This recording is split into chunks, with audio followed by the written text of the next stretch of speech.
Let's go through, bow our heads a minute for a moment of silence. Just take your choice of the problem.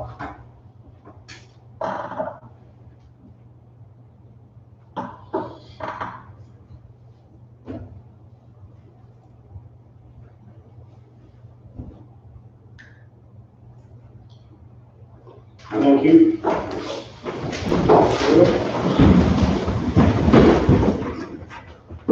I pledge allegiance to the flag of the United States of America and to the republic for which it stands, one nation, under God, indivisible, with liberty and justice for all.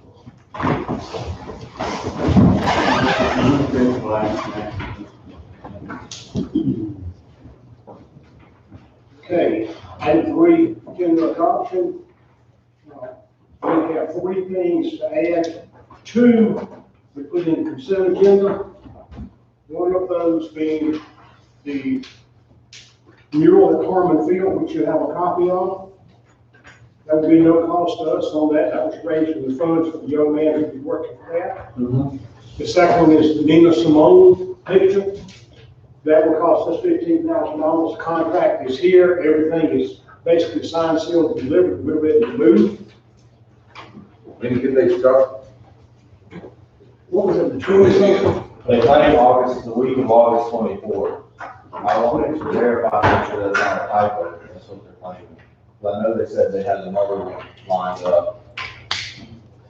And the manager would like to put this on is the interlocal agreement that was discussed in the work session.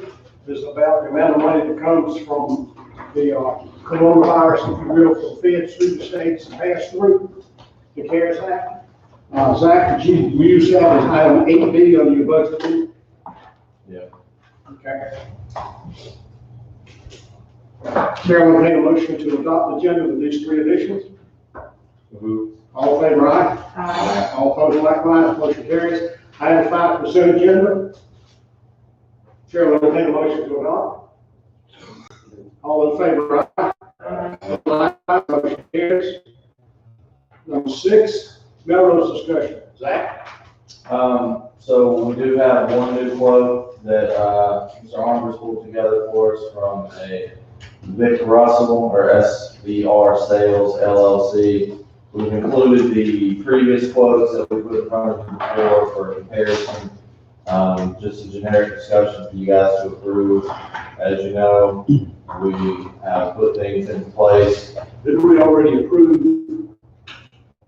doing this at some point? We have never approved any Financing. financing of said. Everything on the minimum housing side has It's been done. we have everything ready. If y'all want to tear it down, we'll tear it down. We have no buyer. She has now raised the price to $55,000. We'll never see a penny of that money back. That is until she takes responsibility for that land, or the guys in Asheville. It's not up to us to claim it. She got 100,000 or 85,000 from her mama's house sale on the lake. Well, why didn't she claim a lot with that?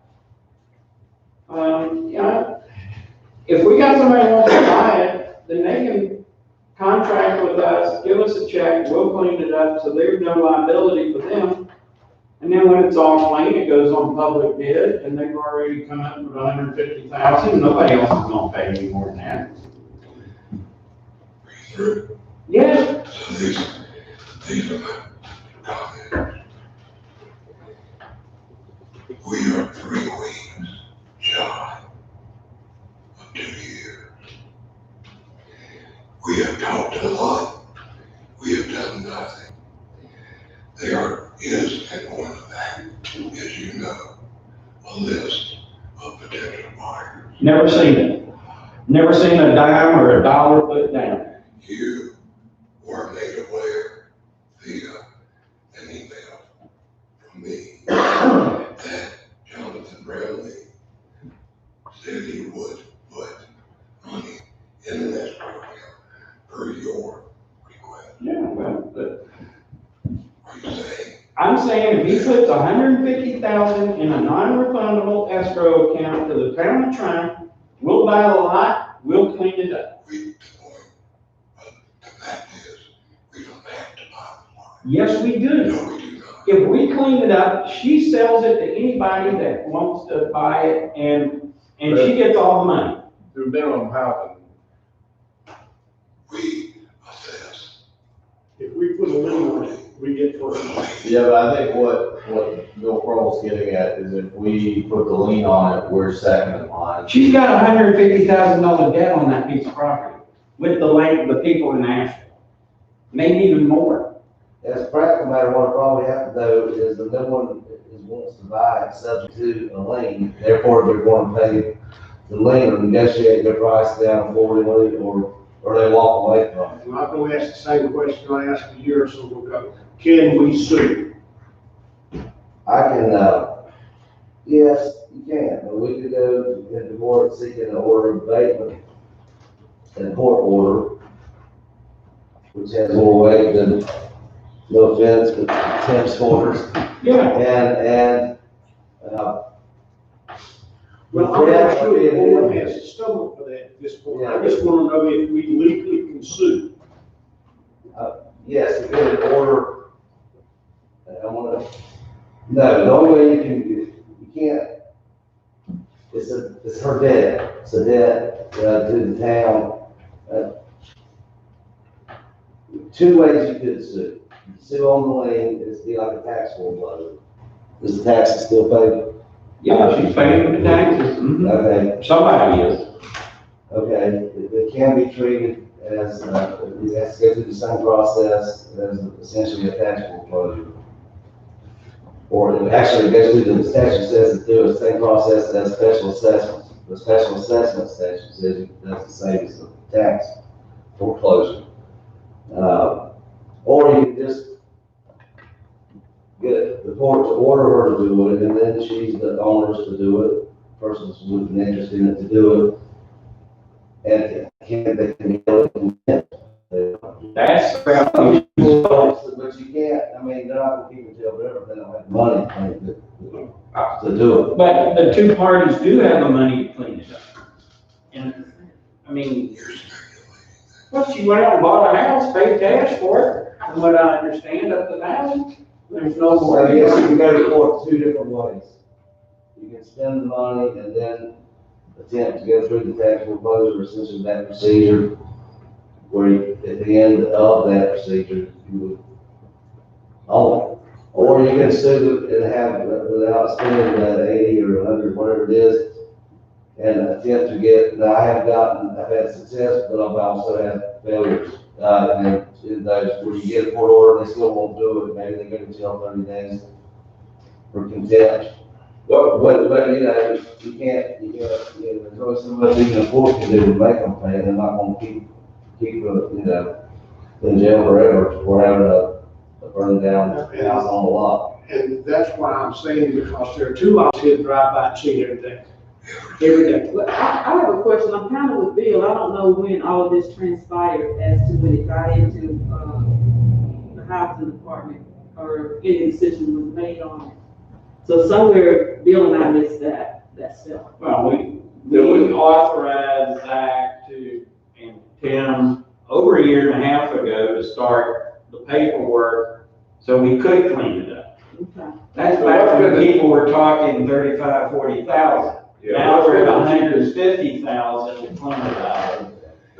Plus, Is that the cheapest quote we have right now? What's the cheapest quote is 81,000.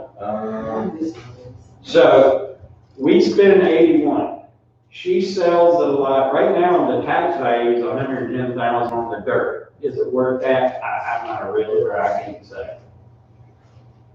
But she owes the guys in Asheville $150 plus $1,000 in their mortgage that she still owes them. They're first in line for whatever money comes her way to sell that property. Well, There won't be any left for us to get our money. one time we talked, it seems like I remember a figure around 135,000, I think that. But we can't just let this sit around for another couple of years. So I'm not opposed to, if we could get the thing for 40,000 or 42 or 45 or whatever. Yeah, I mean, if the town owns the property, I say, yeah, we can start cleaning it up ourselves. We've got big toys. I do not think we should own the property. We have no need of the property, and we certainly do not have to own the property in order to clean it up. But to get our money back, we must own the property. You are correct, Where are you gonna get the money from, sir? Bill.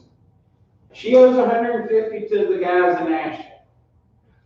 I'm It not sells gonna pay for to clean 40, up something that 50. doesn't belong. Once she gets it clean, she'll put a $90,000 price tag on it. They'll get their money, the county will get a few dollars taxes, and the town trying to get zero. Where will we fall with regard to payout if we clean it up? The way, under minimum housing, you're on the same level as, but it's half step behind is the way I describe it. Taxes get paid first, even though you're considered to be on the same line item with taxes, which is above a deed of trust. It's in line, it's first. We're first. First, You can show me, you can bring a document that says, you know, because you've been saying, no, we were third. Last time I asked this, I don't you said remember the mortgage being- is number one, taxes number two, and we would be three. Yeah, 'cause- So Well, this is I the, can check the statute again, I can bring and get you all a copy. And so she had a deed of trust with an individual out of Asheville. He owned the property and he Holds the mortgage. he holds everything, Mm-hmm. basically. have you had a discussion today with Cindy I have not, or yesterday? I haven't spoken to Cindy since the beer test meeting about a week ago. So, So the question is, how does the money come back? That's the bottom line. We put a lien on the property, and in order to acquire that property, that lien has to be paid. By who? Whoever purchases the property. Then you wouldn't be able to sell it because it wouldn't be a clear deed. Wouldn't be a clear title. nobody's gonna spend that kind of money and knowingly acquire a lane of that size. However, it doesn't have to be paid.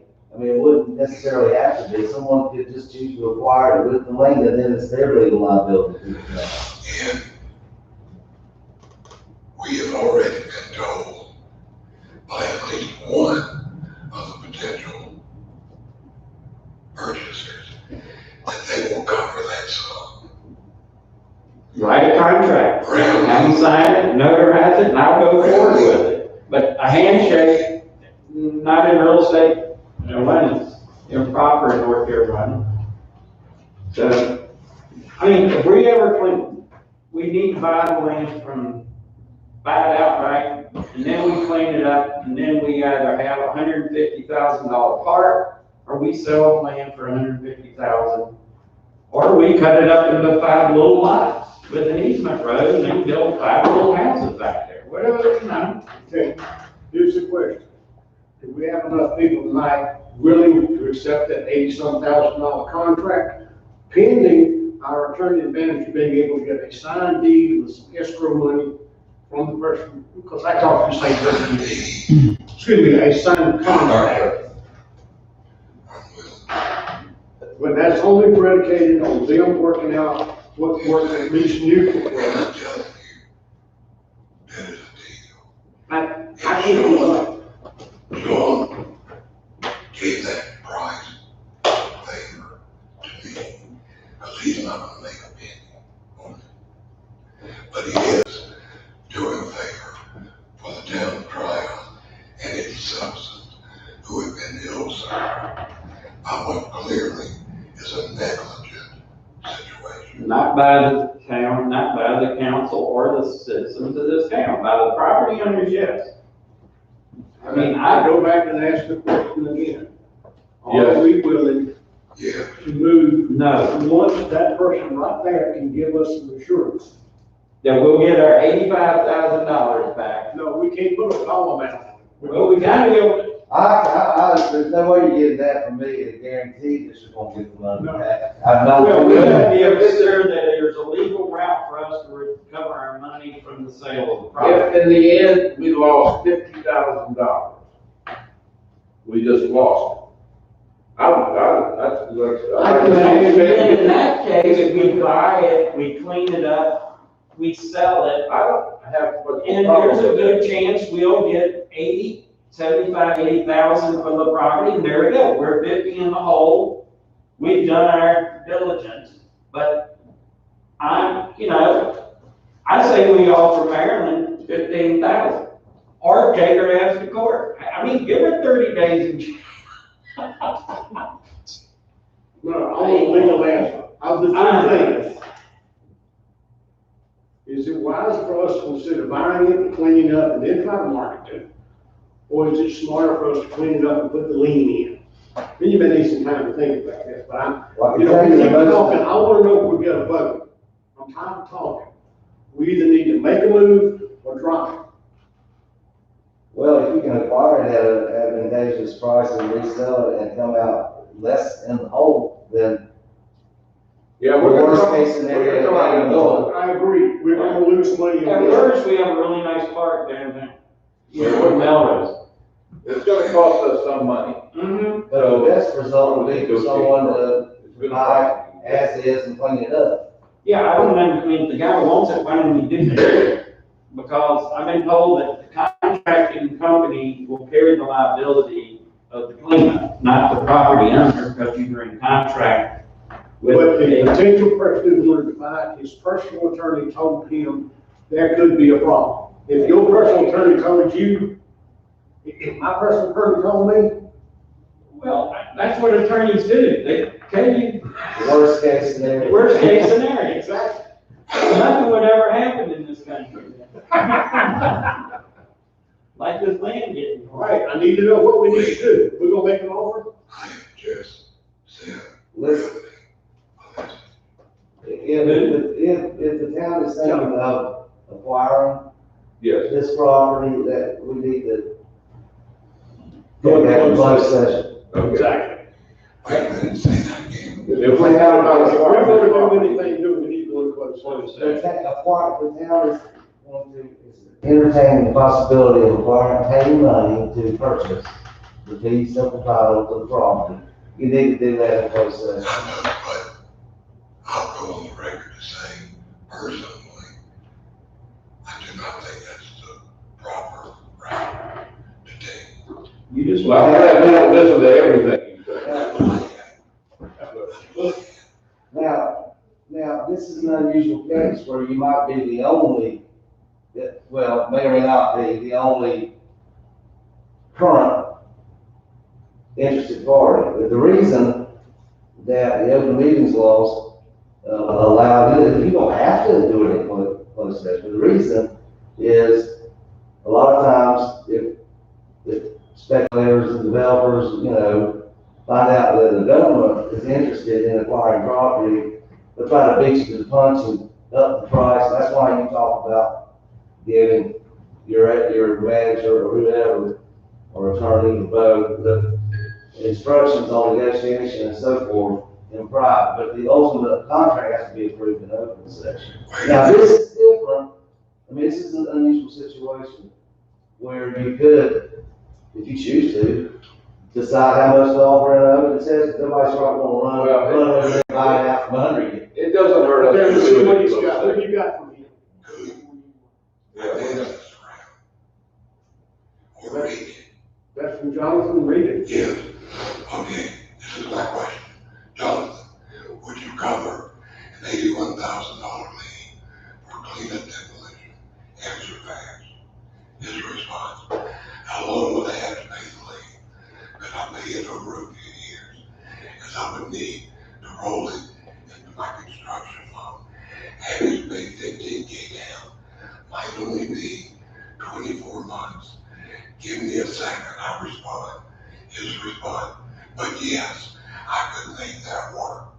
If you would like to examine it. Well, I'm still confused about how all that works, though, because So to break it down, your options are, you authorize me to spend the money, tear it down. Long story short, we may or may not get that money back depending on where we sit in the layer of the lien process. And so this person comes through. But Jonathan, who is the his first refusal, Correct. has said he will cover 81,000. So what if it's more than 81,000, Chris? That's Well, what the bid is. So the way the lien would work, depending on what we find out where it sits in the process, we may be first in line, we may be second in line. Whatever that lien is, we may get the money back, we may But not. still has to buy the property on top of the 80,000. I know, but I'm just wondering. He's talked All right, but the fact is, we cleaned it up, she then bucks the price up, and there are other people that want it. Well, they buy it, and we're saying $81,000 that we're not gonna get, I mean, unless you come back and say, the county gets their taxes, we get our lien, then the guys in Asheville get what's left over. I'm 90% certain, I may have misspoke that, whenever this other discussion was, but, you know, that's why Tim, when he's doing one of these, has to give notice to the owners, any note holders, any person or entity that has any interest in the property, and sometimes you'll see like there's a bank involved. Well, if you can clear it down 1%. Then they will lean on the person for you, because they don't want the liability. They don't want to buy into it. That's why they never want to close on it. Why it's in this condition. Yeah, You have to allow that won't be covered. well, I mean, I needed an illegal document with notary sign and the whole 9 yards. I'm not taking a text from somebody I don't know in Texas that says they're gonna pay this stuff. I mean, no, that's bad business. Can I just suggest something? I'm not trying to, I really don't want you to keep kicking down the road forever, but I thought the agenda item was simply whether or not to hire a contractor, the low bidder, or the lowest responsible bidder, and to finish off our ordinance, we're not ordering it to be. That is what the agenda item is. I So- don't know why we get into these conflicts. Because we don't wanna spend money we'll never get back to enrich an individual. And that's what we'd be doing. However, the rest of my idea was we could check on some things, and we could take the three main things we're talking about, either buying, tearing it down, suing in the court order to tear it down and all, or something like this, and just, How long will it take you to get those three questions answered? those three, I don't know about this and how to structure a contract with a potential purchaser, I don't know how we ever enforce that. But the other three, I can, before the next meeting, consider it out by way of email. Are you willing to have a call meeting? Yeah. 7 o'clock one night, with just this item on Yeah. I don't mind meeting somewhere at 7 o'clock. it? Okay, there's your direction. And, that bid, is that firm, it's not gonna inflate too much on that? Agenda also, Josh Walton, Fire Chief. He has secured 7 quotes for the turnout gear. I'll let him go ahead and express some of that sort of thing. How's everyone tonight? Ones haven't met me, I'm Josh, I'm the fire chief. Came down from Asheville. Want to give you a quick update before getting here. We just offered a position to a gentleman who also is coming from Asheville. So we're on track to start 24-hour shifts in September. So we'll have 24-hour, 7 days a week coverage. We were able to get some items donated for the bedroom, from another fire department, so it cut down the cost, and we didn't have to do any construction on the building. We're gonna use one of the offices. The egress was less than 5 feet from the main doorway, so it counted as an egress, so we're able to save money by not having to do any remodeling. That being said, one of the first things I noticed, the fire departments are governed by an NFPA standards. We fall under NFPA 1500 and 1851. And those standards state that turnout gear has a shelf life of 10 years, and that is it. So our gear, with the exception of 2 sets, is 2007, so they're 3 years out of date. So we are looking to purchase one set for everybody, and then we're gonna apply for a grant, because the FDA does recommend that we have 2 sets for everybody in case you have that second call.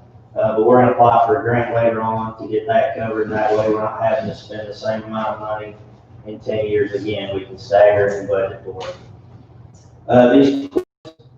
We went through 4 different vendors, and the one where the volunteer membership and the paid staff and myself are recommending is low.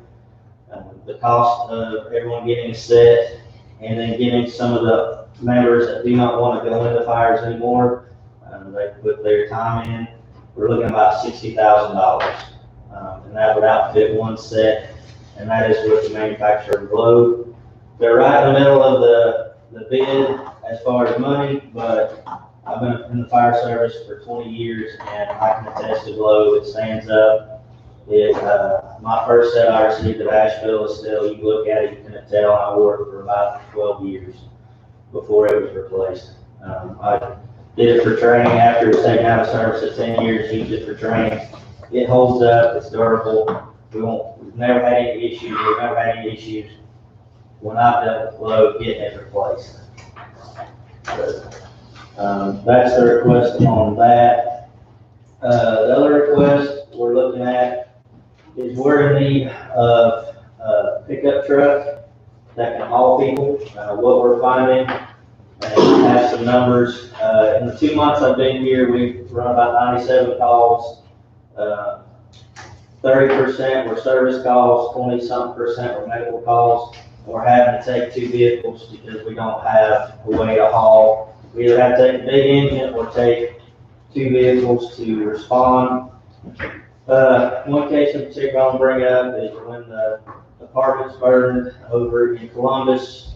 We showed up in great force. We are really proud, but we got dispatched to a cardiac arrest in Tron, and due to trucks being there and sending more people, we didn't have a vehicle that we could respond in, so we had to grab a medical bag and our defib, put it in a POV and go up there. Landrum was coming to assist us, and I was coming from the exit ramp, so it's going to be a little while. So we'd like to get a pickup truck that we can run medical, where it'd be cost effective to get out of a brush truck, running it on everything. It's starting to wear out. We're running it up and down the roads on medical calls.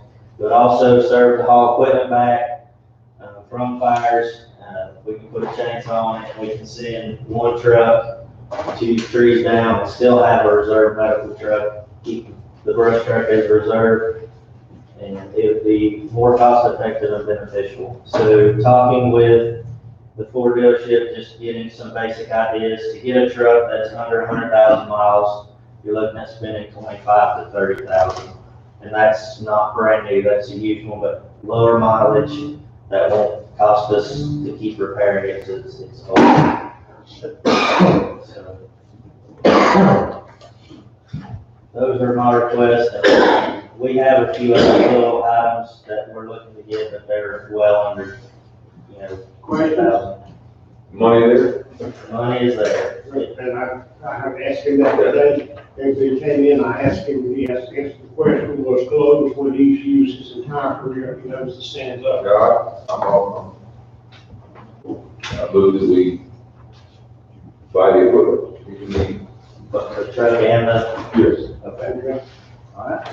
Second. Wait, Ron? All likewise, motion carries. Go bless the fires. thank you. Thank you, Josh. budget amendment? So we will be making a budget amendment that covers the purchases you just made, as well as, some fiscal costs from the software that we purchased with our savings last year. Some of it was billed this year. We will just go ahead and bring that back to you next month. So the CARES Act, which is 8B, you've got your interlocal agreement between the County of Hope and the Municipality of Tryon, North Carolina. We sent this out as soon as we could this afternoon when we got it. But basically it covers the process for CARES Act funding, which we discussed during the workshop, that we would receive from the county via the feds via the county. Chair, I would have a motion to accept. So moved. All in favor, aye? Aye. All opposed, likewise, motion carries. Item 9. So we do have an appointment to the tourism board. It is listed as Michelle Newman. You remember her as Michelle Fleming. She has gotten married since then, but she used to work at the Tryon Fine Arts Center. She now works for Greenville-Spartanburg International Airport as a communications major. Bright young girl, good experience. I've worked with her a little bit. That's all I really know. How many openings do we have on that board? Currently, I believe 2. I would have to double check the bylaw. Are there any restrictions on this position? Yeah, so, not on this position specifically, but there are restrictions on how many you can have based on how many people own bed and breakfasts. Okay, FYI, Alan Cassavant, who recently purchased Friendly Hills Mhm. on Country Club Road, is going to put in an application. And part of that property will, I think within the next 2 months, be put up for the RVO. Okay, well, he would be perfect to sell that for.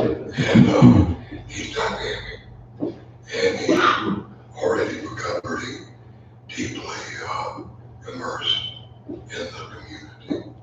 Yeah, we do need people with that background. So I'll tell him to come by Please. this week and put in an application. Yeah, you can just speak with Meg up front and get the application. Okay, Chair, entertain a motion to appoint Michelle to tourism board. All in favor, aye? Opposed, likewise, motion carries. A cyber fund, So what we have is, this is an RFQ, that we'd like to put out. This RFQ is basically going to cover the engineering report that we must have done for the cyber funding. So if you remember our discussion on cyber, we were granted, 2.1 million, I believe, maybe 2.2. That comes in the form of free money in a grant, but it also comes in the form of a low interest loan. The deadline for an engineering report to begin the process is December 1. So theoretically, I'd like a month to put out the RFQ, to receive engineering applications, to get an engineer to handle the process.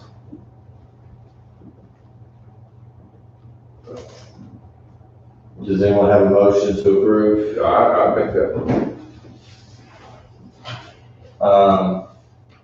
So the next item on the list is the TDBA update. We'll ask Paige to come out here real quick. And most of you have met Paige so far, so I'll let her do a quick introduction and go over her busy, first 3 weeks. Good evening, everyone. I'm Paige Henderson, and I'm very excited to be the new Executive Director of the TVBA. I come to this position with experience in nonprofit management, grant writing. I worked with the VA over in Asheville and also spent some time with the Watauga County Manager's Office. I'm very excited to be here in Tryon. Everyone has been wonderfully welcoming. And we've been talking about doing a lot of really great stuff downtown. It has been a very busy first few weeks. I've been able to spend a lot of time with town employees, building connections that are going to help me as I move forward in planning festivals and making sure that I'm taking care of the whole town and not just downtown.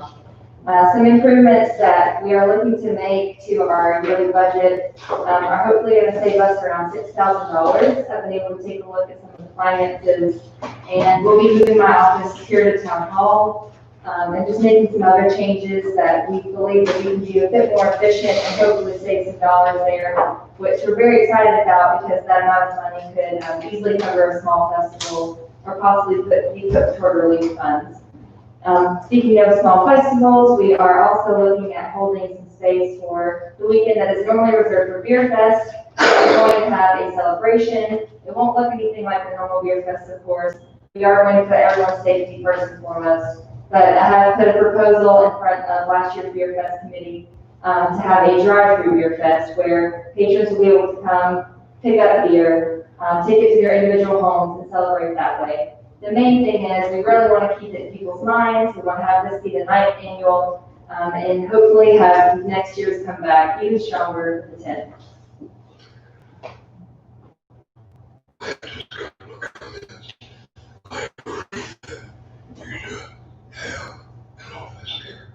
Because principally, you are an employee of the town of Berkeley.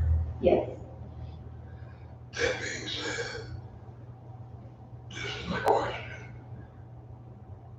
to you and this board. How will moving that office back here impact the financial allocations that we are making to the Tryon Historical Museum? And Because part of that arrangement was to have that office in that structure. so, from what I can remember regarding the financial arrangement with the museum, Jamie moved her offices from TDDA to the museum so that she could save money in her budget. In exchange for the savings, she would be there during the day, museum would be open. At some point, Linda Lee came to us and asked for financial assistance in maintaining the museum, which you graciously provide every year. That has not changed. It's either $500 or $600 a month. So you provide that every month. I haven't removed it. I'm not gonna remove it until you say so. But as far as Paige coming here, we've already told Ms. Reynolds our plan. She's understanding.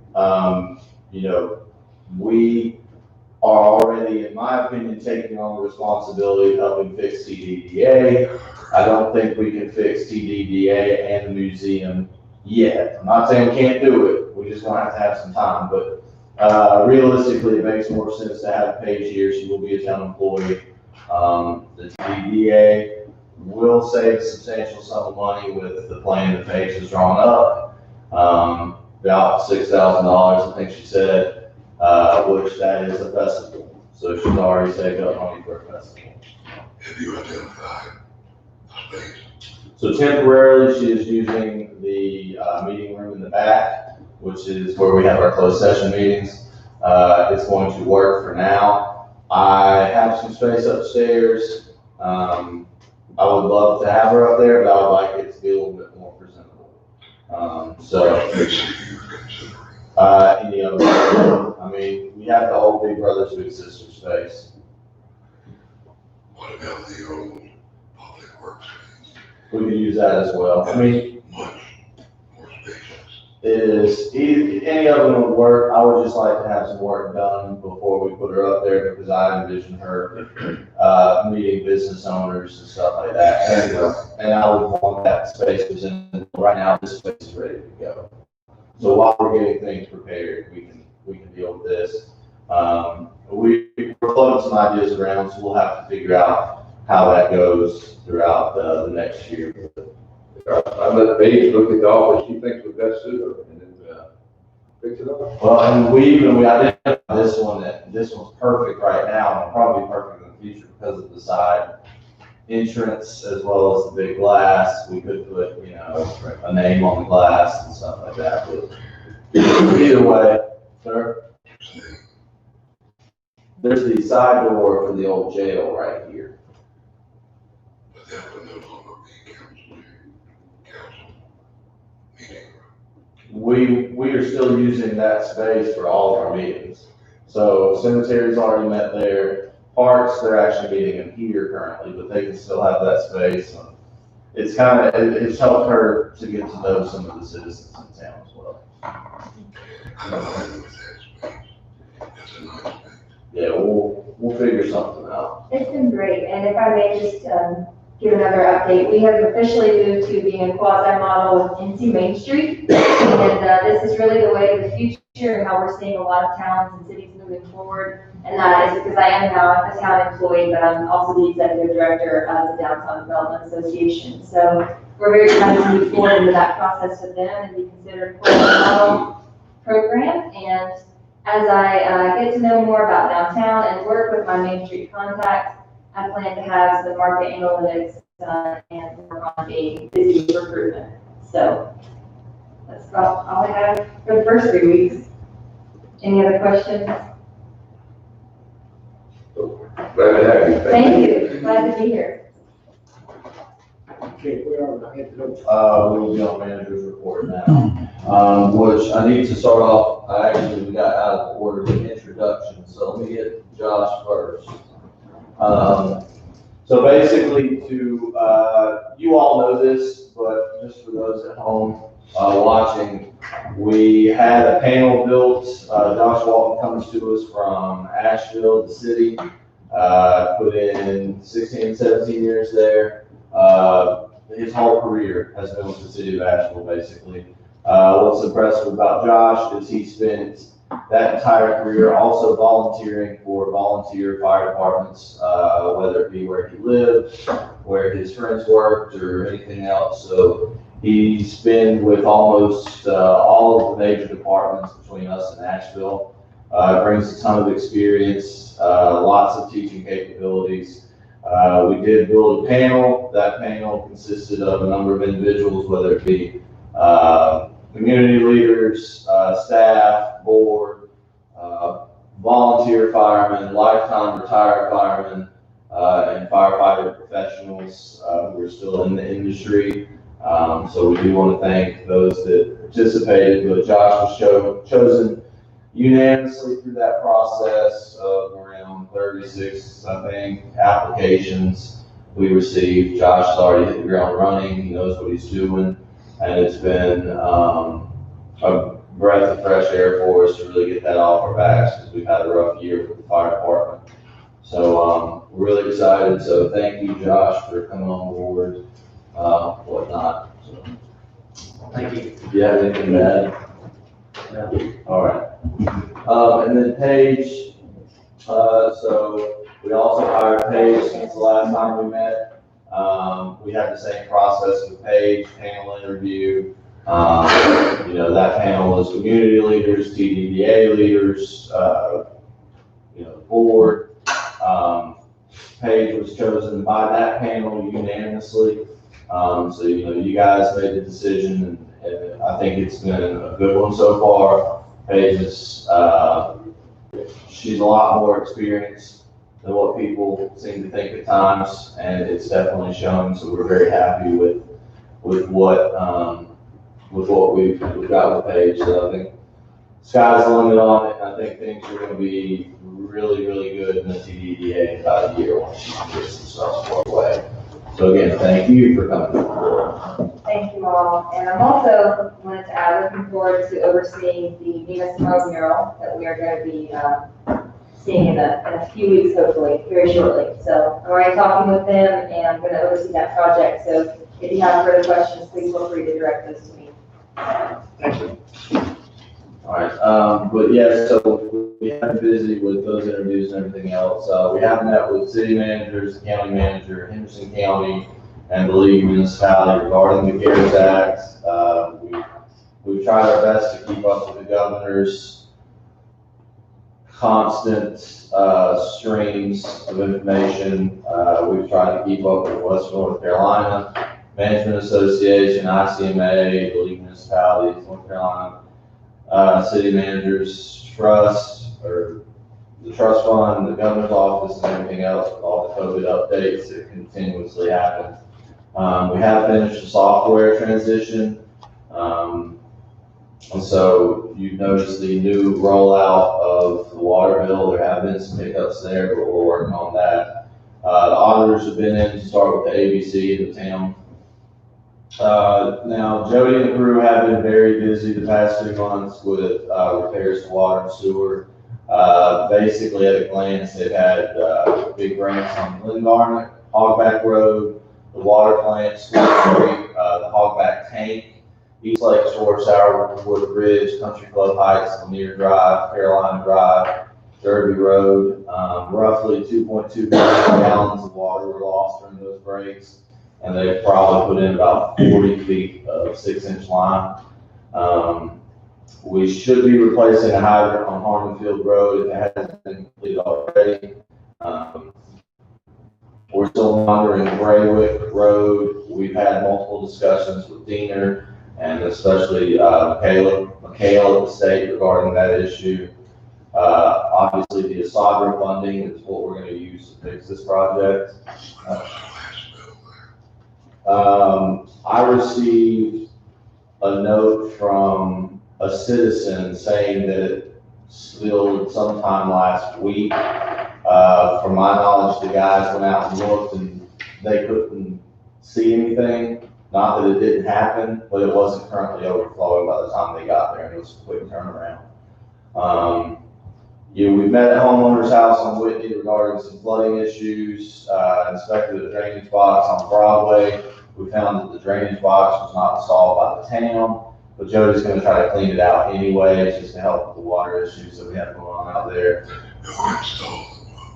I have no idea. It's a small, we use the big, obvious storm drains. This is a small drain. It's maybe 1 foot by 1 foot. It's built inside of a wooden edge.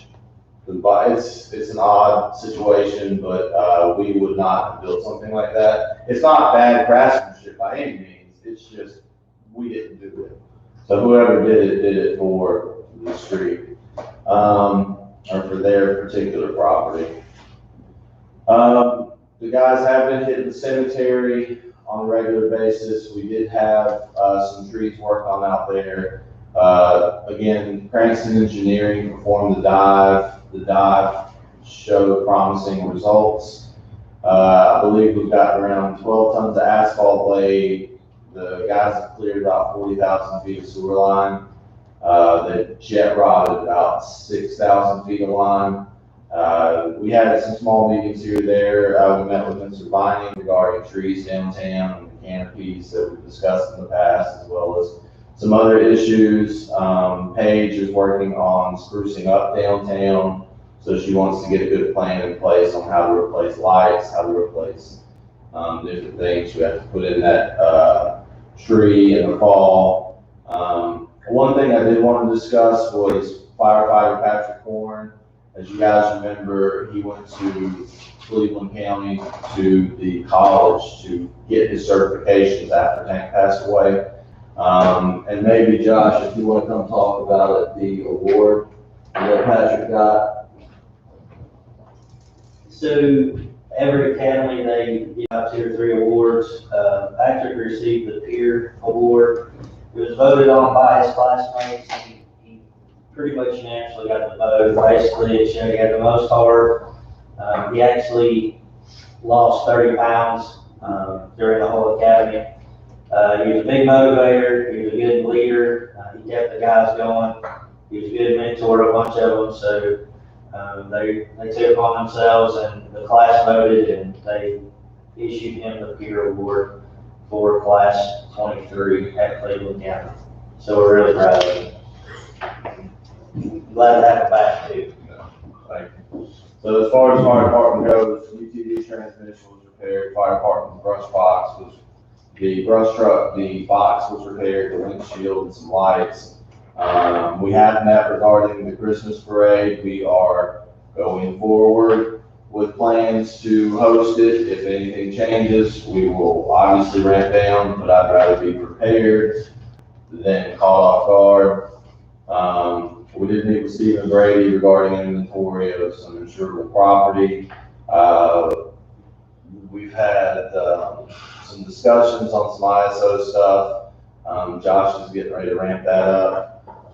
Broken water line on Melrose Extension, different policies here or there with the ABC board that we have to get from them. Getting them some more information as well, but, realistically, our past 2 months has been, taking up with the corona and the hirings and different stuff here and there. Do you have any information about school startup and the monitoring of the situation? The only information we really have is that they made the decision late, to push it back a week. So, just so y'all are aware, we have a lot we have to do for the opening day of school. We always get out, we have a bunch of people working. Chief Walton slept on the couch at the fire department the night before in order to make sure we were on time. So we were all prepared, but we had no idea that it had been moved. So now we know that it's moved, we're trying to figure some other stuff out. But as far as everything else goes, we're trying to communicate with the school system, but they keep changing based off of some state issues, because the state has allowed them leeway, and the state also kicks in at times and says, you don't have leeway here. This is my principal concern, public safety. Every school, let me rephrase, many schools that have already begun have already closed. Mm-hmm. And those are principally colleges and universities. But they would serve as a primary model for expecting the very same situation to occur in our elementary, in our primary and secondary schools here. And my concern really are the lives of those students and their teachers and support staff who is monitoring when a call is going to be made to shut them down if there's a spike. So those decisions are made obviously by the school board, and they work in conjunction with the county health department. The health department transmits information, I'm hoping, to the school board, and the school board works to make that decision. Well, I'm along with you that they're transmitting that information, but the practice has confirmed to us that we are very low on the information chain with regard to updated information regarding COVID-19. I agree 110%. It's indefensible. I agree 110%. I am still crafting a letter of complaint to the commissioners. And I will concern with you if you wish, as I think we ought to do. And I say the same thing I said to the Columbus mayor, the sheriff, our manager. I don't want to know who has it, I don't care. I want my chief of police to know it, and I want my fire chief to know if they're going into a situation where they need to put on PPE. That's the last I'll say about that. Okay. I have nothing else. Okay, order tonight, Bill Paul, Chris, Bill Lou, Terrell, and me. Well, Thank you. thank you to the staff. Thank Jody and all the guys, the new fire chief, Paige, and Chris. That's it.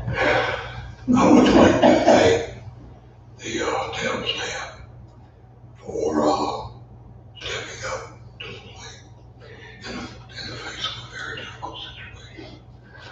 I would also like to publicly thank the BOC County Commissioners for a judicious resolution to a problematic property issue in our own local community, and thank them for their wisdom. I would like to thank as well the local condominium association for stepping up to the plate to do some wildlife removal in the Melrose area. And wish you the best of luck in the upcoming months as we continue under the present situation. That's it. I'd like to thank the staff. They do a fabulous job all the way around. To Jeff back there, to Jody, Paige, Josh, Travis, we have got a fine group, and I'm very proud of them. And I don't have anything else to offer.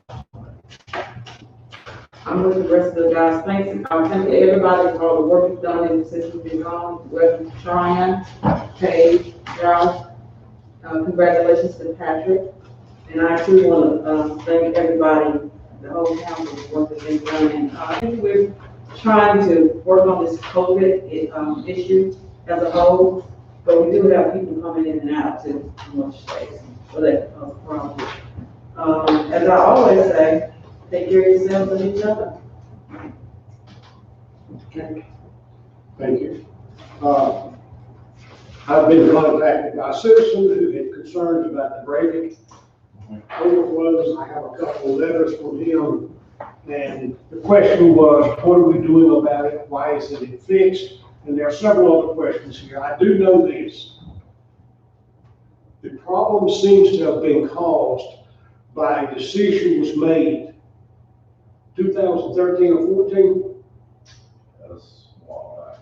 It was before, it was while I was not mayor. The belief was at that point that it would save the town money and it would not cause a problem. Well, as it turned out, they're both wrong. It did cause a problem. We probably spent more money trying to correct it than it would have been if we'd left it there. So that, and correct me if I'm wrong, I'm trying to get this out there. One is when it overflowed, we then spent $28,000 building a pond to hold the water that came out of the backwash and then let it out a small amount at a time. And that helped take care of the problem. I know the second time is that the place that had the tire rim. I have to get with Jody, but I think so. I think there was something. I think correctly, there was a tire rim that showed up in there, and nobody has any idea how a tire rim got in there. But if you take a tire rim and put it in, it tends to hold small stuff that moves along and eventually blocks up. I know the third time that I was aware of, what I was saying big time, is we had 4, 6, or 8 inches of rain, and it washed down a ton of sand and dirt. And as soon as it got down the hill and went into this level area and slowed down, it all settled out. As it settled out, it filled it up and it overflowed again. At this point, we have gotten a grant that we will spend there, and from that area all the way down to where it finishes, that one area will cost us about $2.2 million. Yeah, I mean, we were approved for up to 2.2, and there's a particular process they go if the project is bid out and comes in lower. They have a percentage that they give out for free and a percentage that's the loan, and they kind of build it in. But yeah, we're basically, in order to get all the free money we can, we're gonna replace a lot of the line, and we're gonna fix the project. Okay. Just wanted to make sure, and like Susan, I'll give these to sort of read in, if you will. And we'll have Tim read the email, just to make sure that we read it. Okay. Go for it. Yes, sir. Okay. Since 2016, we have witnessed untreated sewage overflowing from manhole number 10, located at Braywick Estates, 335 Melrose Ave. Each time we observe this problem, we have reported it to the town, probably in the range of 20 to 30 times over the last 5 years. Only 5 or 6 of these discharges were reported in the Tryon Daily Bulletin. Beginning in 2018, I have corresponded with Town Manager Alice a number of times, either by telephone and or written letter. In January of 2020, Manager Alice was quoted in the Tryon Daily Bulletin, January 23rd, 2020, that he had hoped work planned for the water department's settling pond should eliminate this problem. When that work was completed, Manager Alice expressed his belief in the March 1 edition of the bulletin that the problem has been resolved. On June 1st, 2020, I wrote Manager Alice that since the settling pond work was completed, there had been 4 more discharges, April 13th, May 23rd, May 30th, and May 31st. I stated that since the work on the settling pond has not eliminated this problem, we can only hope that there are additional things that can be done. What we, the 14 homeowners at Braywick Estates, want to know are, first, what has been done about this problem since the settling pond work was completed? Second, what is the long-term plan to permanently eliminate this reoccurring sewer discharge? Third, what is the timing of the long-term plan? Thank you for including the citizen comments in the council meeting. Sincerely, Roger Daval, Director, Braywick Estates Homeowners Association, 335 Melrose Avenue, Unit 112. Thank you, and I hope we've answered some of those questions. I'd ask a question concerning this podcast. Where is this archived? It's on we have a town YouTube channel. And how long is it available for public viewing? Indefinitely. Okay. John, since you're on the citizen, do you have any comments? Yeah, I have three more. I sent you guys a notice, I think it's been about 5 weeks ago, about an individual who takes care of part of Trade Street. And I wasn't looking for a response, but I'm hoping you guys will follow up on that, because the devotion he's given to that area for the number of years, and I've tried to find out if he's being paid in any way, and everybody I asked is not to their knowledge. He is not being But to tell you this, I know at least 3 of us are interested in doing something at some point. So to answer your question, yes. I thought we had already decided that Zach was gonna do something. Yeah, we've decided we're gonna do something, we just haven't We didn't decided decide exactly what. Okay. I mean, the idea is floated of having, something in their honor at Rogers Park, but nobody's gonna come, because of the road, and obviously everyone comes. Okay, that's the one reason, and the other one is, unless it's happened in the last week or so, the Rogers Park bathroom's been locked since October. And, I know you always do lock in October, usually when it gets cold, but to my knowledge, I'm there pretty much every day of the week. And I haven't checked it in the last 7 days, so. We have locked, our public restrooms for Corona stuff. Yeah. If we need to have it unlocked, we can easily have it unlocked. I guess, and granted, there are citizens of the town, sometimes I need to go and I just have to go home, honestly, but my point being is hardly a week goes by where it's usually a cyclist comes through town, and I'll talk to somebody today, there's really no place for them to go. And, they'll be over there, with the intent of using the restroom that they don't get to. So, I, as a park committee member, I encourage y'all to consider opening them. They're gonna be closed at the end of October anyway, because that's usually when y'all close them when it gets cold. So, they've been closed, what, 8 months, 9 months already? Okay. Where is our discussion regarding the downtown bathroom?